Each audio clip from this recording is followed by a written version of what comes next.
আমরা আমাদের জীবনে 3 বার প্রেমে পড়ি। ফার্স্ট লাভ, যেটা আমাদের বাচ্চা বয়সেই শুরু হয়। এই ভালোবাসায় আমরা শুধু একে অপরের সাথে সময় কাটাতে পছন্দ করি। এখানে আমরা কেউ কারো শরীর দেখে নয়, বরং একে অপরের সাথে খুশি থেকে একে অপরকে ভালোবাসি। এটাতে সম্পর্কের চাইতে বন্ধুত্বটাই বেশি হয়, যেটা ধীরে ধীরে আমাদের অনেক আপন হয়ে যায়। এই ভালোবাসায় মনে হয় যে এই মানুষটা কোনোদিনই আমাদের জীবন থেকে হারাতে পারবে না। কিন্তু বেশিরভাগ ক্ষেত্রে এই ভালোবাসাগুলো না ছোট ছোট কারণের জন্য শেষ হয়ে যায়, আর আমাদের ব্রেকআপ হয়ে যায় একটা সময়।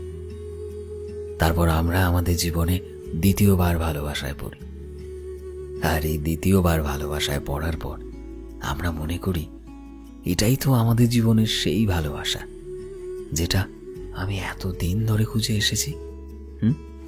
কি তাই তো? এই দ্বিতীয় ভালোবাসা যখন আমাদের জীবনে আসে, তখন সে নিজের সাথে আমাদের জীবনে অনেক শিক্ষা নিয়ে আসে, অনেক ধোঁকা নিয়ে আসে। এই ভালোবাসা আমাদের জীবনে কষ্টও কিন্তু নিয়ে আসে, আমাদেরকে ভালো মানুষ আর খারাপ মানুষের তফাৎটা বুঝতে শেখায়। এই সম্পর্কের শুরুটা দেখে মনে তো হয় এটা শেষ অবধি থাকবে, কিন্তু যত দিন এগিয়ে যায় আশা তত কমতে থাকে। এই সম্পর্ক না আমাদের একটা নতুন মানুষ বানিয়ে দেয়।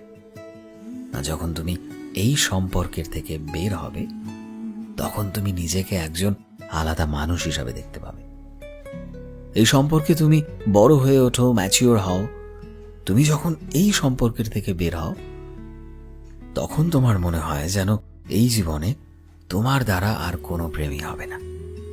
তারপরই আসে থার্ড লাভ। হ্যাঁ, ঠিক সেই সময় তুমি মনে করো যে এই জীবনে তোমার দ্বারা আর নতুন করে ভালোবাসা হবে না। তখনই একটা মানুষ তোমার জীবনে সারপ্রাইজের মতো এসে পড়ে, যে ভালোবাসাকে তোমার আলাদা করে খুঁজতে হয় না। তারা কিভাবে যেন তোমার জীবনে চলে আসে। আর এই মানুষগুলো যখনই তোমার জীবনে আসে, তখনই তুমি নিজেকে প্রশ্ন করো, এটা কি আসলেই ভালোবাসা? তুমি ভাবতে থাকো এটা কি আসলেই টিকবে, কারণ তুমি সেই সময় তোমার জীবনের পরিণতির দিকে এগোতে চাও, একটা স্টেবিলিটি চাও লাইফে। কিন্তু খুব তাড়াতাড়ি তুমি এটাও বুঝতে শিখে যাও যে এই মানুষটা আসলেই অনেক আলাদা। এই মানুষটার ভালোবাসার ধরন আসলেই আগের সম্পর্কগুলো থেকে আলাদা। তখন তুমি বুঝতে পারো যে এটা এমন একটা ভালোবাসা যেটা তোমার জীবনভর তোমার সাথ দেবে।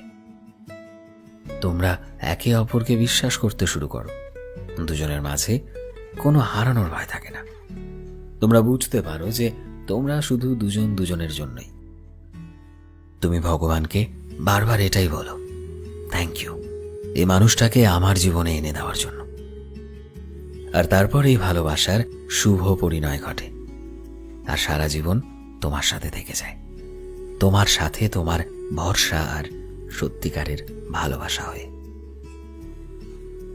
সো ফ্রেন্ডস, আমি শোভন ছিলাম তোমাদের সাথে, কলমে বিশ্বজিৎ।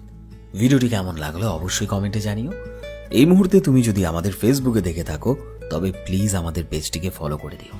চ্যানেলে নতুন হলে প্লিজ চ্যানেলটিকে সাবস্ক্রাইব করে দিও, আর যারা অলরেডি সাবস্ক্রাইব করেছো তোমাদের সবাইকে অসংখ্য ধন্যবাদ।